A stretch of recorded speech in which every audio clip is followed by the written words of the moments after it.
My name is Adam Wise. I'm a lifelong resident of Van Alstyne, like my parents before me and their parents before them and so on. I'm pretty new to politics. I'm getting in got a lot of concerns about what's going on in the community. I feel like it's not going the right way, and it only serves a certain sect. There's a lot of us, it don't really help out. Our streets are in pretty bad shape. Why, I'm real concerned, and why at the same time we got some city employees that make some pretty good wages for a city of our size, and I think we need to get more focused with the citizens of the town and start representing them. I went to school here in Van Alstyne and attended Grayson County College and went on to East Texas State. Didn't graduate, became a junior though. And I work at Active Transportation in Denton, Texas. We transport trucks all over the nation and Canada. I'm constantly crisscrossing back and forth between the United States and Canada delivering trucks for a PACCAR, which is Peterbilt and Kimberly. Okay, my name is Jim Smith. I'm running as the incumbent for the Van Alstyne City Council, Place 2. 2 years ago, when I made the decision to run for City Council, I found a spot in my mind in the future for Van Alstyne. I looked down the road to where Van Alstyne needed to be in 10 years. I've adjusted my thinking, mainly because of citizens' comments and concerns and their comments to me, but my course has stayed the same. I haven't flip-flopped. I still have a vision for where Van Alstyne needs to be, and it's not a quick fix. It's going to take 10 years, and I've dedicated that in my mind to the city of Van Alstyne as long as the citizens will have me and there's a need for me and I have the health to do it. During the time I've been on the City Council, I've seen a lot of people talk about the past, and I'm very respectful of the past. I enjoy listening to the stories of the past of Van Alstyne, and I enjoy talking to what I call my advisors that drink coffee over at the drugstore every morning as my historical advisors, and I treasure those comments and that time. But you can't plan for the future if you're living in the past. When you go to bed at night, you have a reasonable expectation to wake up at some point in the future, whether it's 6 hours or 8 hours or 7, however many hours you sleep. You're not going to wake up in the past. You can't live in the past and plan for the future. Now, during my time on the City Council here in Van Alstyne in the past 2 years, I have stepped on some toes. I have disrupted some patterns of behavior, and I have exposed some wrongs. What I feel like we have accomplished, or I have accomplished along with the council and the mayor, is that we have cleared a path to allow Van Alstyne to grow. We have changed management on several levels with the city of Van Alstyne, and I feel like that's just part of clearing the path. We have to have an effective city management team, and that includes the city manager, the mayor, the council, and it takes all of us working together. It takes the management team and especially the understanding and consideration of the citizens of Van Alstyne. I'm going to ask you tonight for your vote on May 12th so I can allow me to continue to do what I've been doing for the last 2 years, and that is trying to make Van Alstyne a better place to live and to do business. Well, my perception is, I think that we got a ways to go on certain issues and certain things. I don't know as far as what I know. Other people that don't live here, they have a sort of a negative perception of trying to get up and down the highway and getting home from work like we're going to Sherman or something, due to our aggressive police department out on the road. I don't know. For me, you know, my perception about Alstyne, it's my home, it's my family, it's where all my friends live, and I've been here for, like I say, you know, forever, and I think we're all gonna grow, there's no doubt about it. However, just like when that John Deere house was coming in here, I think we ought to get a committee together and get some of our best minds together and figure out why that did not happen. I mean, that would have helped us out a lot. I also like to, you know, we had a chance to Metal Industries, they say was gonna move their whole campus right here. And they went ahead and moved down to Carrollton, so we lost them too. We still got good people here, and we'll get in there, we'll work, and we'll get business here, it's coming. But we gotta get a positive, we do need a positive attitude. I mean, I don't know if it's a special interest group that kept them out or what, but like I said, that John Deere house would have benefited everybody. Thank you. Well, I've got mixed emotions about that.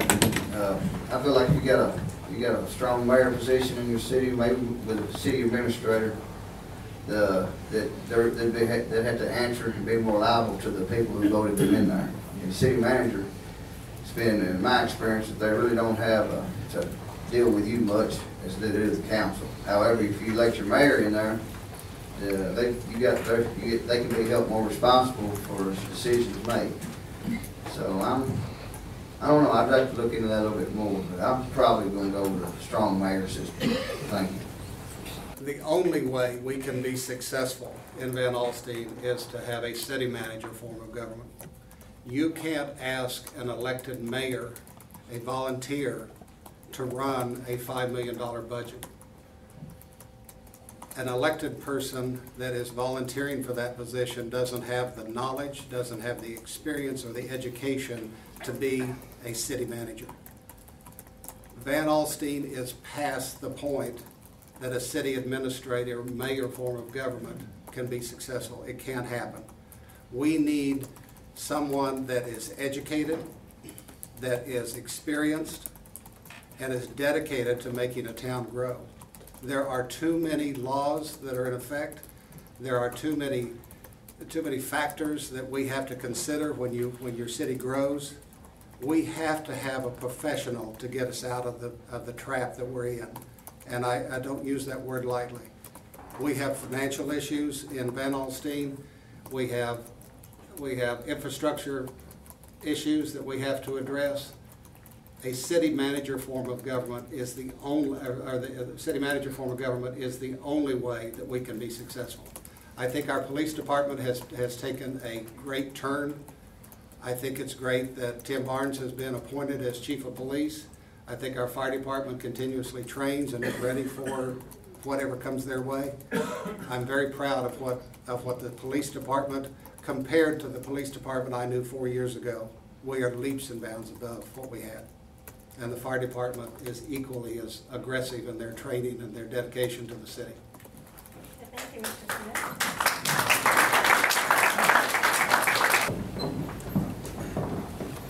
Smith. Well, I'll say this, we all know the state of the economy is pretty dire. I mean, I myself had to take a 6.7% pay cut just so we can maintain a contract over there with our employer where I work. Matter of fact, I make less money now over there than I did when I started back in 1999. And I think everybody's hurting. No, I think we could. I know we can't raise our taxes. I mean, everybody's hurting. But we could cut back on probably some employees. I think. You know, we got. You know, like I say, our streets are decaying away, and everybody's in bad shape. And we have one department who has like I believe around 9 people in it, and they make pretty good, make around $20 an hour, and then about 3 or 4 of them make a lot more. And with with us hurting like this, and these guys making this good money, it just don't. I don't know. It needs to be brought back to where it works more for us. You know, I mean, municipal government is supposed to work for the residents of that town. It's a small town like this, man. We just should be paying out some of them high wages, and I think it would go further for us. You know, but no, we can't raise taxes. Thank you. Looking 5 years down the road, I've tried to do that consistently, is looking into the future and seeing what we can do. One of the things that I don't think we ask our city manager if he had the ability to do is to juggle. I think we should have asked him that, because that's what it's going to take. Van Alstyne spends almost $1 million a year on bond payments. Our tax revenue from property tax is about $1 million. We spend all of our money that we get from property tax just to pay our notes, just to pay our bonds. And those bond payments are scheduled to go up a substantial amount every year for the next 5 years. That's a tough thing to have to deal with when you have more expense and more expensive bond payments. Cutting costs, I think our city manager has proven that. We had when our chief of police retired, we moved somebody up. His position, Barnes's position, was not filled. We're saving about $90,000 a year or more on that position. Every time somebody is eliminated from the employment of the city, that position is not filled. That's a cost-cutting method. One of the things on health insurance that I don't think a lot of people know, and I tried at the last budget meetings that we had, the city of Van Alstyne pays 100% of the employee's insurance. If you have your spouse or your kids on your insurance, the city pays half of that. If you have your entire family, which is a $19,000 a year premium, the city pays 75% of that cost. We have to get real. I don't like to hurt people. I don't want to cost people money, especially our employees that are dedicated to our town, but you have to get in touch with reality. Nobody, there's not a business anywhere, municipal business, that pays 75% of somebody's insurance for their family and their spouse. Well, that's what I was sort of saying before about the John Deere. I think we need to never let that happen again, losing any businesses. We need to form I don't know if you form some kind of committee or something, see what we did wrong to lose that stuff. We need to try to get us some contractors in here, maybe build some, some developers come in and build some houses. But like right now, I don't know. I think the building market around here is sort of dead. But as far as businesses go, man, we got to figure out what we can do to keep them. I mean, when you get something like that John Deere dealership that opened up down there in McKinney, and we had the opportunity for that, we let that slide through our fingers, because I mean, that business alone would have probably helped support our restaurant business and businesses and all. People could have, people who would have been employed there would have went and did business with our restaurants and stuff with the town.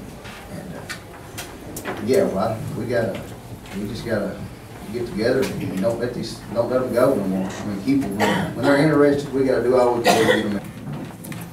I've learned over the years to preface some of my statements with "I have been told" or "It's my understanding," because I have trusted people with what they've told me, and sometimes that works and sometimes it doesn't. Annexation is probably the quickest form of generating revenue. It would be extremely difficult politically as well as financially to do that. As an example, and again, this is one of those I've been told, the Cold Springs Industrial Park that Van Alstyne has is outside the city limits. Mr. Swift, the head guy from Caterpillar, was in my restaurant the other day, and he said, we're going to add $5 million worth of value to that building. That's going to increase your taxes that we pay to the city. No, it's not. The industrial park is outside the city limits. That is, and that's attractive to businesses to be outside, so you don't have to pay the city property tax. So it's a good draw. But that is an example of, it's great to have that company, and they're going to have 75 employees there that, fortunately for me, have to eat lunch somewhere. And I've tried my best to develop a relationship and a friendship with them for them to do that. But we have to have a combination of several factors. One, increasing businesses is the fastest way. Increasing rooftops, but we still have the issue with infrastructures that we have to provide for those. No, we gotta keep the fire department, I think that's be backing up. Our ambulance service is actually a beneficial, from what I've heard as far as all, actually, it's a revenue agent, it does real well. That's probably one area that I think we actually probably ought to raise some of our people. If you look at us pay raise, keep most of them guys make around $10 an hour. And I think some of them maybe should make a little bit more. And as far as having the county, now you can never do that. We gotta have first response policemen here in town. I mean, I think we should reduce it, but no, you can't have the county come down here because we gotta have them when we need them. You gotta have your police there. I mean, you know. And a lot of these guys are, you know, a few of them I know are qualified for the position. I think, no, to stay with what I think we should reduce it down for probably where it works better for us as far as police department, but no, we gotta keep the police department. As being part of the council that hired our current city manager, we pay him, his salary is $89,900. That is a fair salary based on budget, city size, the number of employees. That's a very fair salary that we have for him. He has saved us more than his salary just since he's been here. He started on the 28th of November of last year. He's already saved us more than his salary will be for a year's time. He is very effective at what he's doing. The price tag that we have on our chief of police right now is appropriate, I think. It is much less than what we were paying a former police chief. And you talk about the salary, which was the salary for the city manager is $89,900. There was a term that our interim city manager, Denny Wheat, used as the fully loaded price. That's the cost of Social Security, insurance, retirement, all of those things that go into that. We were paying $106,000 for our former city manager. We're paying $89,900 for the city manager that we have now, and he's done a job 10 times better than has been done in the past, in my opinion. We had a chief of police that his salary alone was in excess of $95,000 a year. That has been reduced down to somewhere around 60 something, and I'm not sure the exact figure. I think our fire department, we noticed in the last budget go around that our fire department in proportion to other city employees is underpaid, and we took a step to add money to the salaries. As a side note, our fire chief took that $22,000, I believe it was, for salaries. He took none of that himself. He gave the entire amount to his employees.